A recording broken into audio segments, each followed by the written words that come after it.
हिंद साथियों, स्वागत है आप सभी का क्लास 12th केमिस्ट्री की एक और इम्पॉर्टेंट वीडियो में। तो आज की इस प्यारी सी वीडियो में हम लोग पढ़ने वाले हैं क्लास 12th केमिस्ट्री की 10 इम्पॉर्टेंट नेमिंग रिएक्शन। जी हाँ दोस्तों, 10 ऐसी महत्वपूर्ण नेमिंग रिएक्शन हम लोग इसमें पढ़ने वाले हैं, जैसे कि वुड्स अभिक्रिया हो गई, वुड्स फिटिंग अभिक्रिया हो गई, और भी कई सारी होती हैं जो कि आपको पता होगा अगर आप लोगों ने अनसॉल्व उठा के देखा होगा कि पिछले कई सालों से ये नेमिंग रिएक्शन जरूर पूछी जाती हैं। तो हर बच्चे की दिक्कत रहती है कि सर इसको हम शॉर्ट तरीके में कैसे याद करें। तो आज हम आपको वो तरीका बताने वाले हैं कि अगर आपने ये 12 से 13 मिनट जो भी वीडियो में बन रही है, जितनी भी बड़ी वीडियो बन रही है, अगर आप इसको ध्यान से देख लेते हो तो आज के बाद आपको ये नेमिंग रिएक्शन कभी भी सर्च करके यूट्यूब पर नहीं देखनी पड़ेंगी। तो चलिए जल्दी से अपनी वीडियो को स्टार्ट करते हैं और एक एक करके सारी रिएक्शन आप लोग को विस्तार से समझाते हैं। तो वीडियो में आगे बढ़ने से पहले आप लोग से छोटी सी रिक्वेस्ट करना चाहेंगे कि आप लोग को क्या करना है कि साथ में मेरे साथ में नोट्स बनाते हुए चलने हैं।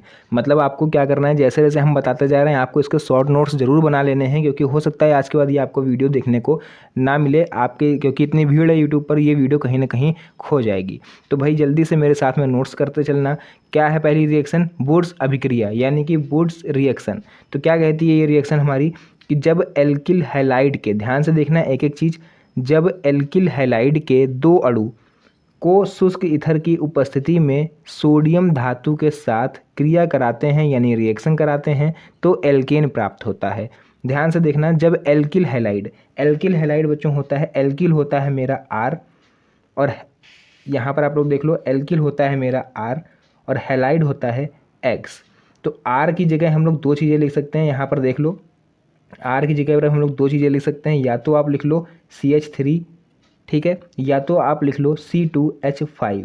ये तो हो गई आर की बात, ठीक। इसको बोलते हैं हम लोग मेथिल और इसको बोलते हैं एथिल। क्लियर है? चलिए अब हम लोग एक्स की बात करते हैं। तो एक्स की जगह पर आप लोग कई चीज़ें लिख सकते हो, जैसे कि फॉर एग्जांपल आपका हो गया Cl, I हो गया, है ना। और इसमें आप लोग को एक और चीज़ आती है Br, ठीक। तो और भी कई चीज़ें होती हैं, हमने केवल 3 बताई जो आपके काम आने वाली हैं। तो भाई एक चीज़ देखना यहाँ पर, RX यानी एल्किल हैलाइड। एल्किल हमारा इन दोनों में से कोई भी हो सकता है, हैलाइड हमारा इन तीनों में से कोई भी हो सकता है। तो यहाँ पर बोल रहा है जब एल्किल हैलाइड के दो अणु, है ना, यानी कि हमें रिएक्शन में क्या लेना है, 2RX लेना है। तो हम यहाँ पर लिख देंगे 2RX यानी एल्किल हैलाइड के दो अणु। क्लियर है यहाँ तक? को शुष्क ईथर की उपस्थिति में, यानी कि जो यहाँ पर एरो बनेगा यहाँ पर हम लोग कहीं लिख देंगे शुष्क ईथर, ठीक, उपस्थिति में, यानी कि जो हमारा उत्प्रेरक होता है उसको यहाँ पर लिखते हैं। सोडियम धातु के साथ क्रिया कराते हैं, किसकी? एल्किल हैलाइड की। तो यहाँ पर लिख लोगे सोडियम धातु यानी Na, तो एल्केन प्राप्त होता है। अब क्या करना है, अब आपको बस इसमें से उठा के इधर लिख देना है। तो भाई यहाँ पर हमको मिल जाएगा 2R है तो यहाँ पर R अलग हो जाएगा बच्चों, और N यानी सोडियम और X जो होगा वो साथ में आ जाएगा। देख लो एक रिएक्शन आपको हम लिख के इसमें बता दे रहे हैं ताकि आपको क्लियर समझ में आ जाए। तो देखो सबसे पहले लिखेंगे एल्किल हैलाइड, यानी हमने सबसे पहले यहाँ पर क्या लिखा हुआ था 2RX, तो यहाँ पर हम लोग क्या लिख लेंगे 2RX लिखेंगे यहाँ पर। तो देखो यहाँ पर आप लोग चाहो तो लिख सकते हो RX यानी कि एल्किल हैलाइड। तो हम यहाँ पर हमने लिख लिया है R, ठीक, RX यानी कि एल्किल हैलाइड प्लस सोडियम और प्लस, ध्यान से देखना यहाँ पर RX, ठीक। हमने चाहे तो हम यहीं पर 2RX लगा देते, जैसे हमने आपको इसमें बताया था। देखो यहाँ पर ये बताया था हमने 2RX लगा सकते हैं यहीं पर, या तो आप RX अलग अलग लिख लो, है ना। बात तो वही है, कोई प्रॉब्लम तो होगी नहीं इसमें आप लोग को। उसके बाद यहाँ पर भाई हमने एक एरो बनाया था और यहाँ पर लिख दिया था इथर। इतना काम हो गया। अब इधर क्या बचेगा मेरे पास, देखो ये R, ठीक। तो यहाँ पर कितने हो जाएंगे, चाहो ऐसे लिख लो, चलो R, ठीक, प्लस अब देखो R और R तो हट गए, अब बचा क्या, Na बचा और ये 2X बचे। तो यहाँ पर Na X लिख लो और X यहाँ पर कितने हैं 2 और यहाँ पर X कितना है 1, तो इसको बैलेंस करने के लिए यहाँ पर 2 लगा दो। अब भाई Na यहाँ पर 2 हो गए, यहाँ पर Na 1 ही है, तो क्या दिक्कत है, यहाँ पर भी 2 लगा दो, 2Na 2X और इधर भी 2X। R 2 हैं तो इधर R 2 हैं, हो गई ना रिएक्शन बैलेंस। तो भाई इसको RX के फॉर्म में तो लिख नहीं सकते, चलिए हम लोग इसको लिख लेते हैं केमिकल जो नेम होते हैं उनके फॉर्म में। तो उसके फॉर्म में लिखेंगे बच्चों, तो यहाँ पर हमारी जो रिएक्शन बन के आएगी वो देखिए क्या हो जाएगी। R की जगह पे आप लोग चाहो तो लिख सकते हो CH3, क्या लिख लोगे CH3, और X की जगह पर हम लोग लिख लेते हैं Cl। आप कुछ भी लिख लेना, जो मानो C2H5 या फिर Br ले लेना, है ना, जो आपको सही लगे। प्लस यहाँ पर लिख लेंगे 2Na प्लस RX की जगह CH3Cl। ठीक, एक एरो बना देना, यहाँ पर लिख लेना इथर। यहाँ तक क्लियर है। और इधर आप लोग बच्चों लिख दोगे RR है तो यहाँ पर लिख दोगे CH3 है ना, प्लस 2Na और X की जगह पर Cl। क्लियर हो गया। देखो पूरी रिएक्शन हमने कुछ नहीं करा, R की जगह CH3 लिखा, X की जगह पर Cl लिखा, बाकी सेम रिएक्शन मेरी पूरी वही है। तो आई होप आप लोग को ये पहली रिएक्शन वुड्स अभिक्रिया पूरी अच्छी तरह से समझ में आई होगी। चलिए इसी तरह से हम लोग इसकी दूसरी रिएक्शन जो होती है वुड्स फिटिंग अभिक्रिया, वो भी इसी से मिलती जुलती होती है, उसको भी हम लोग देख लेते हैं। चलिए दोस्तों, इसी तरह से हम लोग देख लेते हैं वुड्स फिटिंग अभिक्रिया। तो वुड्स फिटिंग अभिक्रिया की पहले से हम थोड़ी थ्योरी आपको बताते हैं, थ्योरी में ही हो सके तो समझने की कोशिश करना, स्किप करने के चक्कर में भाई जो आज की इंपॉर्टेंट वीडियो है इसको ज़्यादा उड़ा मत देना जल्दी से, ठीक है। तो देखो यहाँ पर हम लोग लिखेंगे एक अणु, ध्यान से देखना जो हम लिख रहे हैं, एक अणु एल्किल हैलाइड। ठीक, एक अणु एल्किल हैलाइड। उसका देखोगे आप लोग क्या होगा कि एक अणु एल्किल हैलाइड व एक अणु एरिल हैलाइड को ईथर की उपस्थिति में सोडियम धातु के साथ क्रिया कराने पर एल्किल एरीन प्राप्त होता है। तो ये क्या है भैया, देखो एक अणु एल्किल हैलाइड है ना, तो यहाँ पर एल्किल हैलाइड बच्चों हमारा क्या होता है, आपको बताया था हमने, एल्किल हैलाइड होता है RX। ठीक, वह एक अणु एरिल हैलाइड, तो एरिल हैलाइड क्या हो जाएगा हमारा, एक बेंजीन रिंग आप लोग ऐसे बनाओगे और इस पर लगा दोगे यहाँ पर X। ठीक, X का मतलब हमने बताया आपको पिछले अभी ऊपर वाली रिएक्शन में कि X मतलब क्या होता है, Cl या फिर Br, और भी चीज़ें हो सकती हैं ना। तो इन दोनों को आपको क्या कराना है, सोडियम के साथ देखो यहाँ पर रिएक्ट कराना है, यानी कि सोडियम के साथ रिएक्ट कराना है किसकी उपस्थिति में, इथर की उपस्थिति में, फिर जो बचेगा वो इधर बन जाएगा। चलिए इसकी रिएक्शन देख लेते हैं हम लोग, तब आपको ज़्यादा क्लियर समझ में आएगा। तो यहाँ पर देखो पहले हम ले लेंगे एक अणु एल्किल हैलाइड यानी कि RX हमने ले लिया, प्लस एक अणु यहाँ पर हम लोग बच्चों ले लेंगे एरिल हैलाइड, तो भाई ये बेंजीन रिंग हमारी बन गई और यहाँ पर लग गया X। ठीक, और इसको हमें रिएक्ट कराना है बच्चों सोडियम के साथ। क्लियर है यहाँ तक। चलिए अब आपका जो इधर बन के तैयार होगा यहाँ पर लिख दोगे इथर, और इधर हमारा जो बन जाएगा होगा कुछ नहीं, ये वाला R है जो ये उठ के इधर आएगा, यहाँ से X को हटा देगा और खुद यहाँ पर बैठ जाएगा, यानी कि ये इस तरह से हमारी बेंजीन रिंग जो होगी यहाँ पर आ जाएगा बच्चों R। X को इसने यहाँ से हटा दिया, तो भाई ये X अब जाएगा कहाँ, जो यहाँ से हटा वो X और ये वाला X आपस में कंबाइंड हो जाएंगे आकर के, और यहाँ पर बन जाएगा 2NaX। X दो है यहाँ पर, एक X ये, इसलिए यहाँ पर हमने 2 लिखा, और Na हमारा यहाँ पर 1 है, इसलिए यहाँ पर हमने 2 हो गया। चलिए इसको बैलेंस करने के लिए यहाँ पर 2 लगा देते हैं। तो ये रिएक्शन भी हो गई मेरी बैलेंस। और इसको अगर आपको लिखना है केमिकल फॉर्म में तो इसको RX की जगह पे आप लोग लिख सकते हो CH3Cl प्लस यहाँ पर बन जाएगी बच्चों हमारी बेंजीन रिंग, और यहाँ पर आप लोग लगा लो Cl। ठीक, प्लस 2Na, बाकी सब सेम रहेगा है ना। यहाँ पर लिख लोगे इथर, और यहाँ पर हमें मिल जाएगा एक बेंजीन रिंग, और यहाँ पर लगा लो CH3 है ना, और यहाँ पर आ जाएगा बच्चों 2NaCl। क्लियर है। तो ये रिएक्शन जो हमारी थी वुड्स रिएक्शन और वुड्स फिटिंग रिएक्शन, ये भी हमारी इस तरह से पूरी कंप्लीट हुई। चलिए इसके बाद वाली रिएक्शन देख लेते हैं हम लोग, वो भी बहुत ज़्यादा इंपॉर्टेंट रिएक्शन है। इसका देखिए नेक्स्ट रिएक्शन हमारी है फ्रीडल क्रॉफ्ट अभिक्रिया। तो इस अभिक्रिया में क्या बोल रहे हैं कि निर्जल AlCl3 की उपस्थिति में, यानी कि ये हमारा यहाँ पर उत्प्रेरक का काम करेगा। बेंजीन की क्रिया मेथिल क्लोराइड अगर हम लोग बोले तो CH3Cl से कराने पर टॉलुइन बनता है। चलिए रिएक्शन देख लेते हैं इसकी। सबसे पहले क्या बोला है, बेंजीन की क्रिया मेथिल क्लोराइड से है ना, तो बेंजीन के लिए हम लोग लिख लेंगे C6H6 है ना, या फिर चाहे बेंजीन रिंग बना दो, बात वही है, प्लस मेथिल क्लोराइड, मेथिल होता है हमारा CH3 और क्लोराइड हो जाएगा Cl। दोनों की रिएक्शन हमें करानी है किसकी प्रेजेंस में, AlCl3, तो यहाँ लिख लोगे AlCl3। क्या बनता है कराने पर, टॉलुइन बनता है। भाई टॉलुइन बनता है यानी कि देखो C6 हो जाएगा, H हो जाएगा 5 और CH3 यहाँ पर लग जाएगा कि यानी कि एक H यहाँ से फ्री होगा, वो H आ जाएगा Cl के साथ और HCl को कर देगा बच्चों बाहर। तो यहाँ पर लिख लो HCl हो गया बाहर। तो ये रिएक्शन भी पूरी तरह से बैलेंस है और हमारी जो रिएक्शन है हम बनाना चाह रहे थे वो बन चुका है। यहाँ पर बच्चों इसका नाम हो जाएगा ये टॉलुइन। आप लोग भी इसको नोट कर लो, ये होता है टॉलुइन। क्लियर है? तो इस तरह से ये फिडेल क्रॉफ्ट रिएक्शन और ज़्यादा सरल है, इसको भी आप लोग नोट कर लीजिए। चलिए देख लेते हैं अपनी नेक्स्ट रिएक्शन।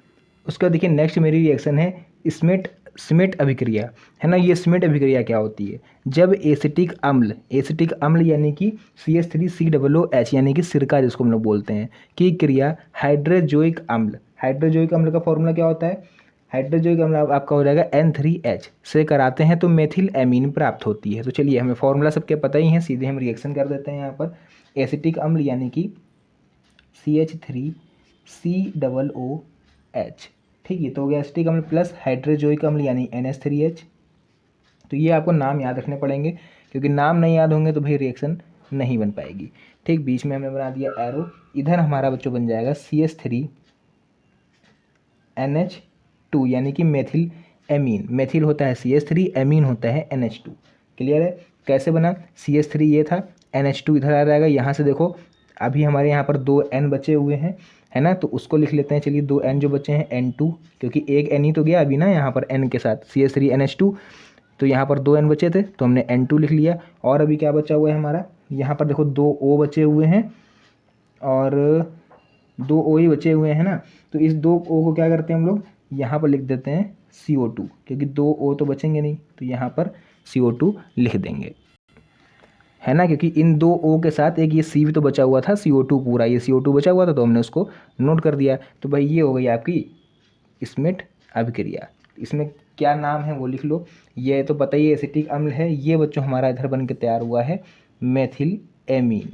क्या है? Methyl amine. ठीक, इसका नाम आप लोग नोट कर लीजिए।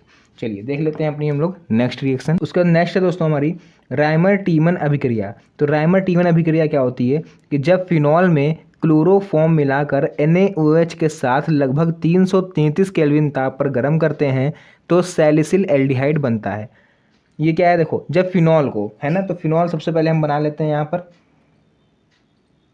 इस तरह से। हमारी ये बन गई बच्चों फिनॉल। ठीक, फिनॉल में क्या होता है? ऊपर OH लगा दो तो वो हो जाता है फिनॉल। तो ये बन गई फिनॉल। फिर फिनॉल में क्लोरोफॉर्म मिलाकर, है ना, तो चलिए क्लोरोफॉर्म इसमें मिला देते हैं हम लोग। क्लोरोफॉर्म का फॉर्मूला क्या होता है? CHCl3, ये होता है आपका क्लोरोफॉर्म। ठीक, उसके बाद मिलाकर NaOH के साथ, तो चलिए NaOH भी इसमें हम मिला लेते हैं। NaOH यानी सोडियम हाइड्रोक्साइड के साथ लगभग 333 केल्विन ताप पर। चलिए यहाँ पर एक एरो बना के यहाँ पर लिख लेंगे 333 केल्विन ताप। ठीक, यहाँ पर टेम्परेचर लिख लेना। तो हमें क्या मिलता है? Salicyl aldehyde. तो ये सैलिसिल एल्डिहाइड क्या है? सबसे पहले आपको क्या करना है? एक बेंजीन रिंग इस तरह से बना लेनी है। ठीक, OH लगा है, OH लगा रहने दो, OH से हमें कोई मतलब नहीं है। होगा क्या कि भाई CH ये वाला और एक O आके यहाँ पर चिपक जाएंगे, तो ये हो जाता है आपका सैलिसिल एल्डिहाइड। ठीक, अब हमारे पास बचा क्या? चलिए उसको देख लेते हैं हम लोग जल्दी से। देखो ये CH और ये O, ये तो चला गया। अब मेरे पास बचा है ये H और ये Cl3, है ना, ये बचा हुआ है और साथ में Na भी बचा है। तो देखो हमको पता है कि Na के साथ हमेशा हमारा Cl जाता है। अगर Na ना होता तो हम HCl लिखते। Na है तो यहाँ पर लिख लो NaCl। यहाँ तक क्लियर हुआ? Cl कितने हैं? 3। यहाँ Cl कितना है? 1। तो यहाँ हम 3 लगा देंगे, जिससे कि हमारा क्लोरीन जो है वो बैलेंस हो जाए। अब क्लोरीन तो बैलेंस हो गया, लेकिन भाई सोडियम का मामला गड़बड़ा गया। यहाँ सोडियम हो गए 3 और यहाँ पर सोडियम 1 ही है, तो यहाँ पर हम 3 लगा देंगे। अब यहाँ पर OH कितने हो गए? OH हो गए 3 और भाई इधर OH अगर हम देखेंगे तो इधर हमारे OH कितने हैं? 1 ही है इधर, है ना। तो एक काम करते हैं, यहाँ पर 2, यहाँ पर H2O लिख लो। H2O लिख लो और यहाँ पर H कितने हैं? चलो H पहले बैलेंस करते हैं। H है 2 और यहाँ पर H कितने हैं हमारे? यहाँ दिख रहा होगा 1 ही लगभग, है ना, CHCl3। तो एक काम करते हैं, यहाँ पर क्या करना है हम लोग को? तो यहाँ पर आप देखोगे OH हमारा ये जो है एक तरह से ये बचा हुआ है, ठीक है, या फिर H समझ लो बचा हुआ है। तो H हमारा इधर 1 है, इधर 2 है ना। यहाँ पर O कितना है हमारा? 1, यहाँ पर 1। तो एक काम करो, यहाँ पर 2H2O लिख लो। ठीक है, क्लियर हो गया। देखो 4 H इधर हो गए और इधर कितने H हो गए, 1, ठीक, और ये 3, 4, 4 इधर हो गए और 4 इधर हो गए मेरे, क्लियर है। ऑक्सीजन इधर कितना है, 2, और इधर कितने हो गए, एक सेकेंड, 1 2 यहाँ पर है और नहीं सॉरी 2 और 1 3, 2 1 3, 3 इधर हो गए। कुल मिला के हमारी ये रिएक्शन हो गई बैलेंस, और यही होती है बच्चों आप लोग की राइमर टीमन अभिक्रिया। यहाँ तक क्लियर है। नाम लिख लो इसका, यहाँ पर इसका नाम क्या हो जाएगा, सैलिसिल एल्डिहाइड, ठीक, इसका नाम होता है। चलिए नेक्स्ट रिएक्शन हम लोग देखेंगे, कैनिजारो अभिक्रिया। तो ये क्या होती है कैनिजारो अभिक्रिया, इसको देख लो। तो कैनिजारो अभिक्रिया में हुआ क्या कि जब एल्डिहाइड की क्रिया क्षार से कराते हैं तो अल्कोहल व सोडियम पोटेशियम लवण बनता है। सोडियम पोटेशियम यानी कि किसी कोई एक इसमें से आप ले सकते हो, चाहे सोडियम ले लो या फिर पोटेशियम ले लो। तो सबसे पहले हम क्या बोल लेंगे इसमें, जब एल्डिहाइड की, तो एल्डिहाइड यानी कोई भी एल्डिहाइड ले सकते हैं। फॉर एग्जांपल हमने ले लिया यहाँ पर फॉर्मल्डिहाइड यानी कि HCHO, यही होता है मेरा फॉर्मल्डिहाइड का सूत्र। प्लस और क्या लेना है हमें, क्रिया क्षार से कराते हैं। अब हमें एक कोई क्षार लेना है, क्षार वो होते हैं जिसमें लास्ट में OH आए, तो जैसे KOH हो गया या NaOH हो गया, तो यहाँ पर हम NaOH ले लेंगे, है ना। क्षार वो होता है जिसमें लास्ट में OH आता है, और एल्डिहाइड यानी फॉर्मल्डिहाइड। तो इन दोनों को हम रिएक्ट करा देते हैं, देखते हैं क्या बनता है।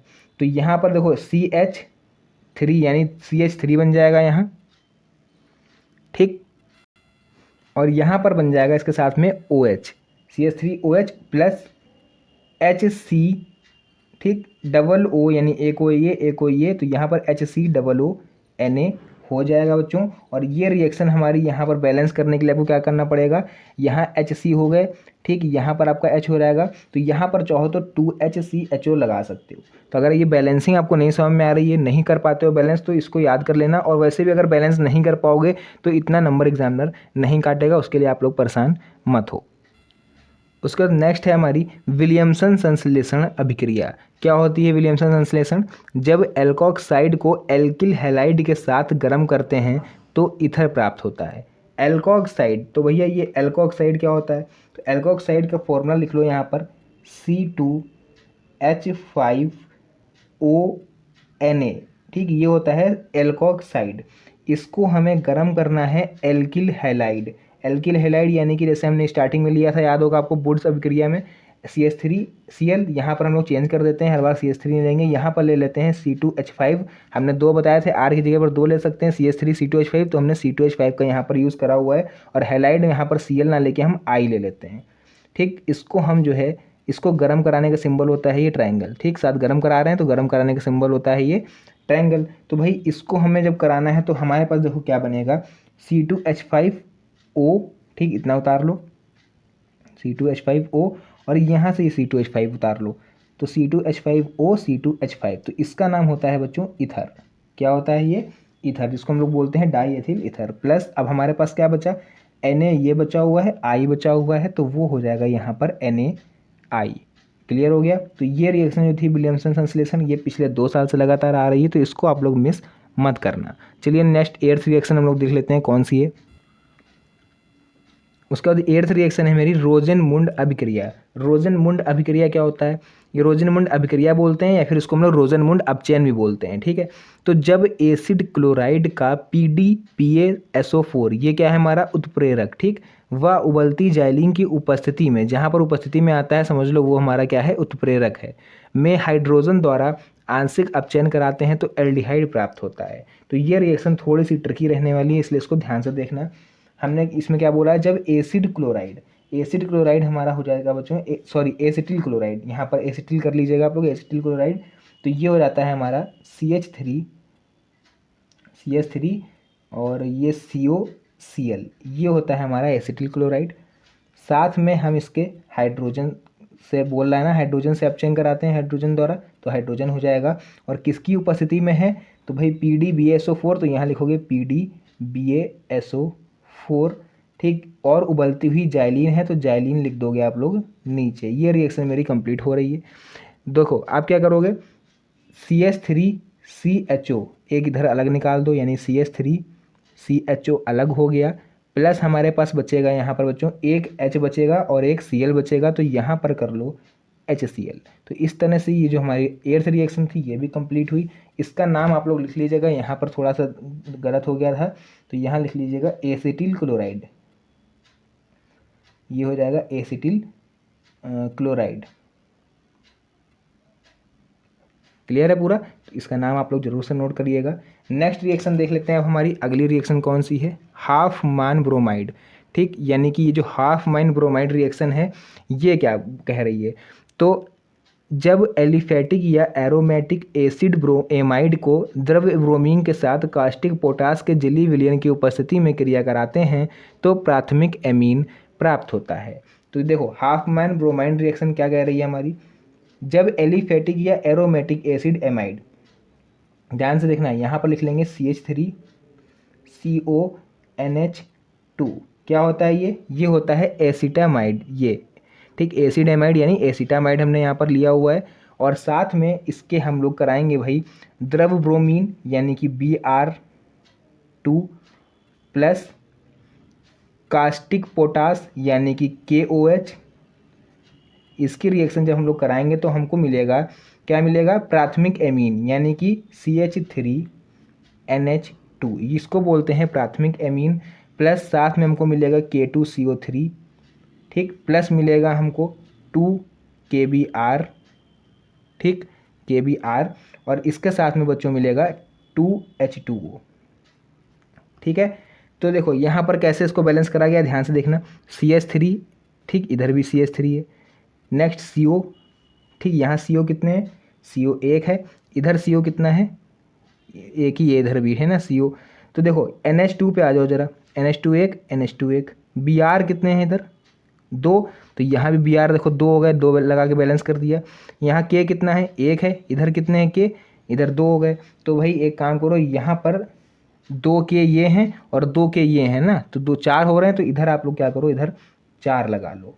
क्लियर है? तो अब ये रिएक्शन आपकी पूरी तरह से बैलेंस हो गई है। चलिए बढ़ते हैं हम लोग नेक्स्ट रिएक्शन की तरफ। और आखिरी रिएक्शन आपकी रहने वाली है, ये भी बहुत ज़्यादा इंपॉर्टेंट है, जिसका नाम है यहाँ पर एल्डोल संघनन रिएक्शन। तो ये क्या बोल रही है? जब कार्बोनिल यौगिक जिसमें अल्फा हाइड्रोजन परमाणु होता है को तनु NaOH या फिर K2CO3 आदि की उपस्थिति में संघनित होकर एल्डोल संघनन बनाते हैं तो उसे हम लोग एल्डोल संघनन कहते हैं।